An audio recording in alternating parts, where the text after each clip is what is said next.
রাস্তায় প্রবেশ করল এবং বনী ইসরায়েলের সবাই সুরক্ষিতভাবে সাগরের অপর পারে পৌঁছে গেল। ঠিক তখন আল্লাহর আদেশে সাগরের পানি প্রবল জলোচ্ছ্বাসে আছড়ে পড়ল। পানির প্রাচীর যেন ভেঙে ঝাঁপিয়ে পড়ল ফেরাউন ও তার বাহিনীর উপর। তারা চিৎকার করে বলতে লাগলো, বাঁচাও আমাদেরকে, বাঁচাও। তখন আর কেউ ছিল না তাদের রক্ষা করার জন্য। ডুবতে ডুবতে ফেরাউন অবশেষে বলল, আমি ঈমান আনছি সেই সত্তার প্রতি যার ওপর বনী ইসরায়েল ঈমান এনেছে। আমি সাক্ষ্য দিচ্ছি যে তিনি একমাত্র উপাস্য।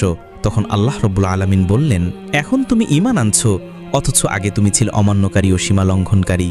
আজ আর তা কবুল হবে না। ফেরাউন ও তার সম্পূর্ণ বাহিনী সাগরের পানিতে নিমজ্জিত হয়ে চিরতরে ধ্বংস হয়ে গেল। সাগরের অপর পারে দাঁড়িয়ে বনী ইসরায়েল এই দৃশ্য প্রত্যক্ষ করল।